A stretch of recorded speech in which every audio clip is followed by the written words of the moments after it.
Welcome back, dear friends, to the Crimson Academy's course on the Kitab-i-Iqan. In this section, we're covering paragraphs 236 through 241 of the Kitab-i-Iqan. His Holiness Baha'u'llah expands further on the reasons why a new manifestation of God is rejected. People often cling to a particular interpretation of a verse from their scripture, claiming to indicate the finality of their religion. In this condition, the divines who are entangled in this mesh of their own learning create their own God and are deprived to recognize the mouthpiece of God for the age. His Holiness Baha'u'llah refers to this condition as a spiritual disease. And dear friends, we're going to share with you 6 key points from these paragraphs.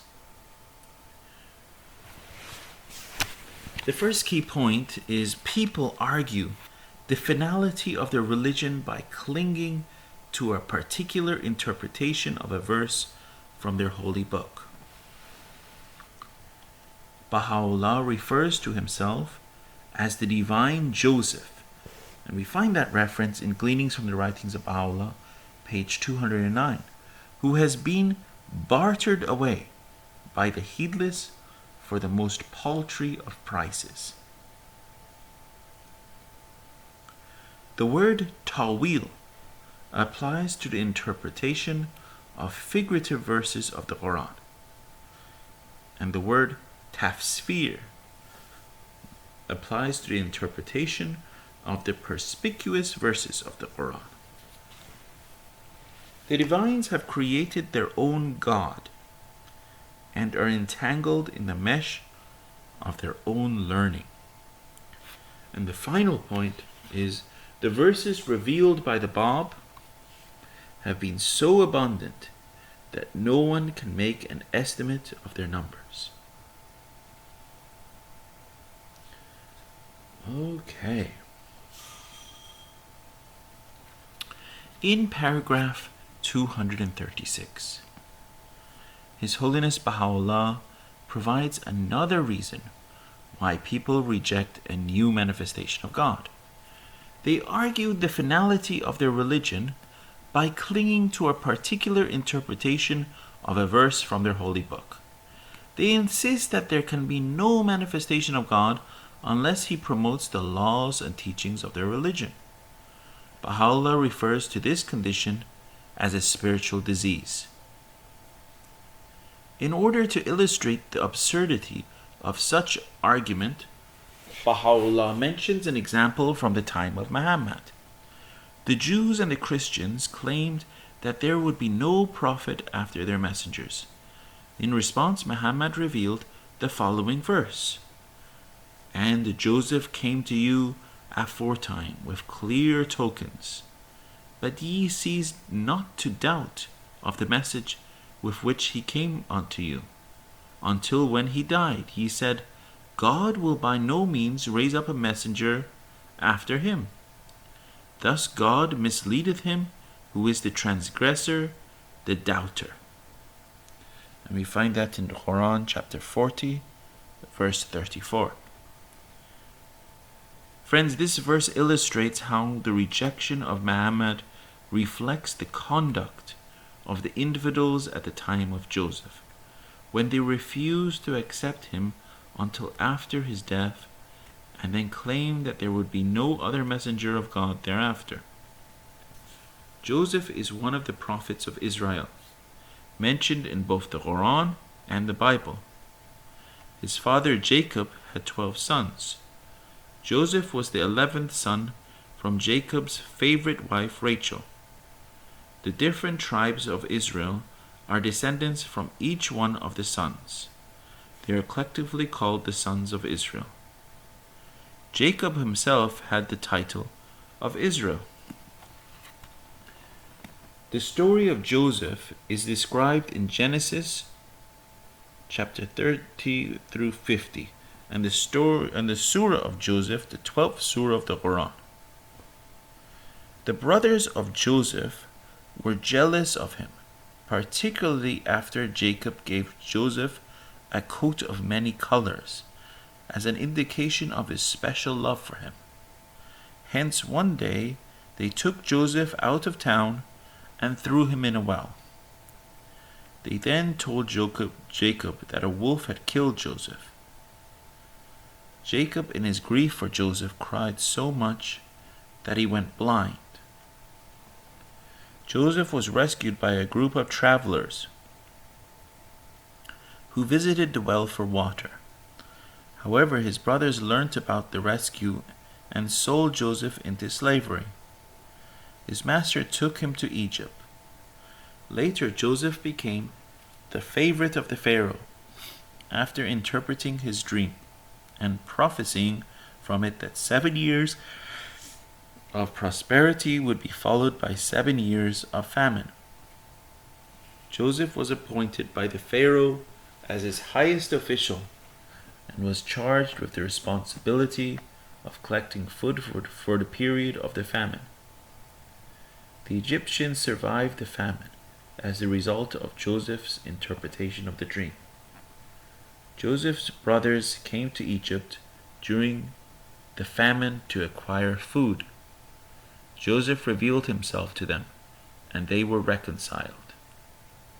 The brothers took Joseph's garment to Jacob as a proof of finding him. Jacob realized that his long-lost son was alive through the fragrance of his garment.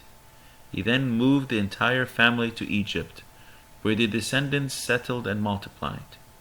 There the family remained until Moses led them out of Egypt to the Promised Land. There are many allusions to the story of Joseph in the Baha'i writings by the Bab and Baha'u'llah in different forms and contexts. For example, in the Four Valleys, His Holiness Baha'u'llah refers to the fragrance of his garment blowing from the Egypt of Baha. We find that in the Four Valleys of Baha'u'llah, page 60.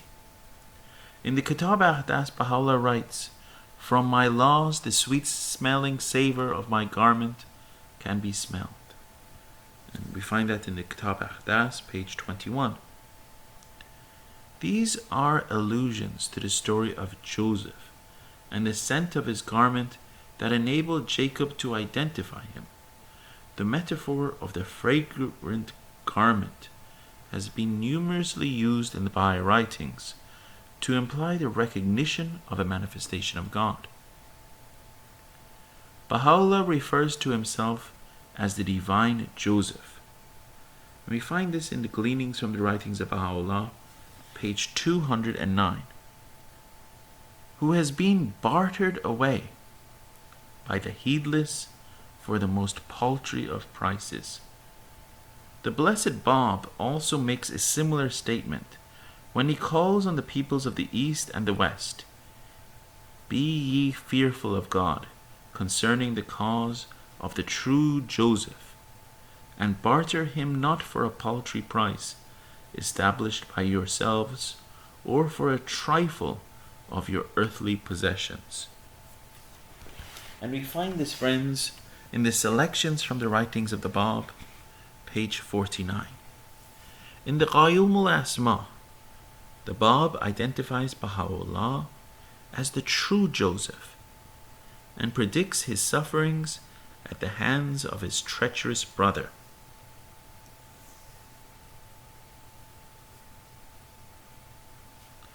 And this is in the notes of the Kitáb-i-Iqán, page 165. In the Loh Siraj, Baha'u'llah describes in detail the misdeeds of Mirza Yahya and refers to himself as Joseph and describes his own sufferings at the hand of his brother. In paragraph 237, His Holiness Baha'u'llah once more describes how the Muslims have allowed the term "the seal of the prophets" to deprive them from recognizing the new revelation of God. Despite the explicit verse of the Quran that states, None knoweth the interpretation thereof but God, and they that are well grounded in knowledge. That's in chapter 3 of the Quran, verse 7. This verse was revealed as a warning to the Muslims not to interpret the Quran. The complete verse is as follows. He it is who have sent down to thee the book. Some of its signs are of themselves perspicuous. These are the basis of the book, and others are figurative. But they whose hearts are given to err follow its figures, craving discord, craving an interpretation, yet none knoweth its interpretation but God, and the well-grounded in knowledge. They say, we believe in it. It is all from our Lord, but none will bear this in mind, save men endued with understanding. The Shia and Sunni sects of Islam have interpreted the meaning of the verse differently, and accordingly the punctuation is changed. Baha'u'llah cites the Shia version of this verse, whereas the Sunni version punctuates the main part of the verse as, but they whose hearts are given to err follow its figures, craving discord, craving an interpretation, yet none knoweth its interpretation but God. And the well-grounded in knowledge say, we believe in it, it is all from our Lord, but none will bear this in mind, save men endued with understanding. In this verse of the Quran, the Arabic word ta'wil is translated as interpretation. The word tafsir, meaning interpretation, commentary, or sermon, is not used in this verse. These two words were synonymous in the earlier period of Islam. However, their meanings began to diverge during the classical period when the Quranic sciences started to emerge. And we find this in Christopher Buck's book, Symbol and Secrets, page 83. In the verses of the Quran can be divided into two groups. The first group are the perspicuous verses that are simple and easily understood. The second group are the figurative verses, since they are mostly symbolic and allegorical. According to Shia tradition, Ta'wil applies to the interpretation of figurative verses of the Quran, as the interpretation is completely different from the written text. The term tafsir, on the other hand, is applied to the interpretations of the perspicuous verses. Shia Muslims believe that those well grounded in knowledge are the 12 Imams of Shia Islam. And we find this, friends, in Mojan Mumin's book, An Introduction to Shia Islam, pages 151 through 152. In paragraph 237 of the Kitáb-i-Iqán, His Holiness Baha'u'llah cites part of the verse, punctuated to convey how the divines have misused and misinterpreted the text based on their own vain imagination and desires. His Holiness Baha'u'llah then states that when he who is well grounded in all knowledge, he who is the mother, the soul, the secret, and the essence thereof, reveals anything contrary to the desire of the divines, they strongly reject it. This statement of Baha'u'llah well describes the attributes of the manifestations of God and their treatment by the divines. The Muslim clergy rejected the writings of the Bab and eventually executed him. In paragraph 237, His Holiness Baha'u'llah further expands on the pitiful state of the divines and describes how they have created their own God and are entangled in the mesh of their own learning. He cites the following verse from the Quran. What thinkest thou? He who hath made a god of his own passions, and whom God causeth to err through a knowledge, and whose ears and whose heart he hath sealed up, and over whose sight he hath cast a veil, who after his rejection by God shall God guide such a one? Will ye not then be warned? And friends, this is from the Quran, chapter 45, verse 22. There have been many interpretations of this verse in the Islamic literature. Some describe this verse as a reference to those infidels who followed their selfish desires in rejecting Muhammad and his revelation. Hence, they obeyed their egos in preference to God. As a punishment, God made their earthly knowledge a barrier, depriving them from hearing the voice of God, seeing his face, understanding his knowledge, and reflecting on his words. And we find this reference, dear friends, in Ishraq Qaveri's book, Kitáb-i-Íqán, in Farsi, volume 2, pages 726 through 728.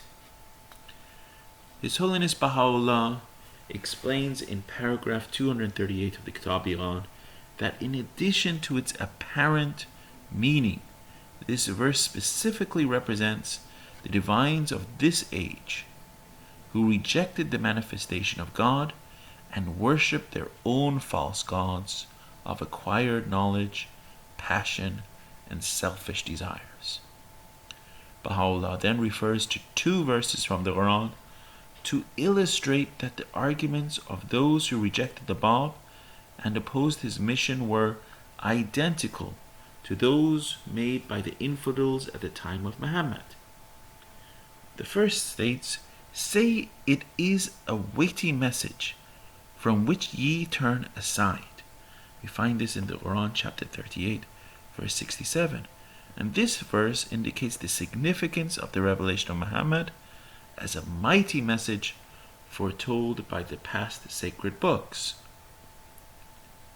And the second, "And when our clear verses are recited to them, they say, this is merely a man who would fain pervert you from your father's worship. And they say, this is none other than a forged falsehood." And friends, this was from the 34th chapter of the Quran, verse 43. This verse continues with, "And the unbelievers say to the truth, when it is presented to them, this nothing but palpable sorcery." It states that morally corrupt them and prevent them from worshipping their fathers' gods. In paragraph 239 of the Kitab-i-Iqan, Baha'u'llah names some of the accusations made against Muhammad by the infidels. A calumniator of God, the Lord of all creatures, the one that withholdeth the people from the path of faith and true belief, a lunatic. In paragraph 240 of the Kitab-i-Iqan, Baha'u'llah states that similar accusations were made against the Blessed Bab. This was despite the abundance of the verses revealed by him. The revelations of the previous manifestations of God were usually collected into one volume.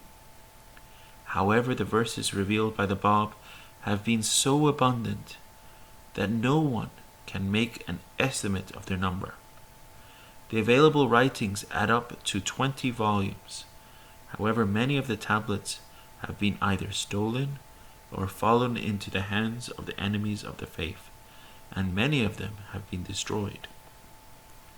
The Bab himself attests in one of his tablets, revealed in Maku, that since the beginning of his revelation, although he hath up to the present revealed no less than 500,000 verses on different subjects, Behold what calumnies are uttered, so unseemly that the pen is stricken with shame at the mention of them. And we find this in the selections from the writings of the Bab, page 97. The volume of his writings and the speed at which he composed elaborate commentaries, prayers, and expositions with no preparatory premeditation are considered as significant proofs of his sublime station. And we find this reference from John Esselman's book Baha'u'llah and the New Era, page 19. He himself bears witness to this fact by his statement, "Verily, the equivalent of that which God revealed unto Muhammad during 23 years have been revealed unto me within the space of 2 days and 2 nights." And this is from the selections from the writings of the Bab, page 139. However, he warns his followers, no distinction is to be drawn between the two. He in truth hath power over all things. In the Qayyum al-Asma, this is from selections from the writings of the Bab, page 43. The Bab announces, "Verily we made the revelation of verses to be a testimony for our message unto you." He then challenges his ecclesiastical opponents by asking them, "Can ye produce a single letter to match these verses? Bring forth, then, your proofs, if ye be of those who can discern the one true God. I solemnly affirm before God, should all men and spirits combine to compose the like of one chapter of this book, they would surely fail, even though they were to assist one another." Sayyid Yahya, later known as Wahid, a distinguished follower of the Bab, has described his observation of the Bab when he revealed the commentary on the Surah of Kawthar in front of him. It was still in the afternoon when the Bab requested Haji Mirza Sayyid Ali to bring his pen case and some paper. He then started to reveal his commentary on the Surah of Kawthar. How am I to describe this scene of inexpressible majesty? Verses streamed from his pen with a rapidity that was truly astounding. The incredible swiftness of his writings, the soft and gentle murmur of his voice, and the stupendous force of his style amazed and bewildered me. He continued in this manner until the approach of sunset. He did not pause until the entire commentary of the surah was completed. He then laid down his pen and asked for tea. Soon after, he began to read it aloud in my presence. My heart leaped madly as I heard him pour out, in accents of unutterable sweetness, those treasures enshrined in that sublime commentary. And friends, we find this in Hassan Baliuzi's book, The Bab, pages 91 through 92. The beloved Guardian confirms that the revelation of the Bab stands unparalleled among previous revelations in terms of the magnitude of the writings emanating from his pen, and in the diversity of the subjects treated in those writings. Friends, this was from the beloved Guardian, and God Passes By, page 22. He also points out that no less arresting is the variety of themes presented by these voluminous writings, such as prayers, homilies, orations, tablets of visitation, scientific treatises, doctrinal dissertations, exhortations, commentaries on the Quran and on various traditions, epistles to the highest religious and ecclesiastical dignitaries of the realm, and laws and ordinances for the consolidation of his faith and the direction of its activities. And friends, this again was from the beloved Guardian, in God Passes By, page 22. According to the beloved guardian, Shoghi Effendi, the bulk of the writings of the Bab were revealed during his confinement in Ma'ku and Shihriq. During that period, the Bab revealed no less than 9 commentaries on the whole of the Quran, commentaries whose fate, alas, is unknown, and one of which, at least, the author himself affirmed, surpassed in some respects a book as deservedly famous as the Qayyum al-Asma. And friends, this is a reference to Shoghi Effendi in God Passes By, page 25. Thank you, dear friends.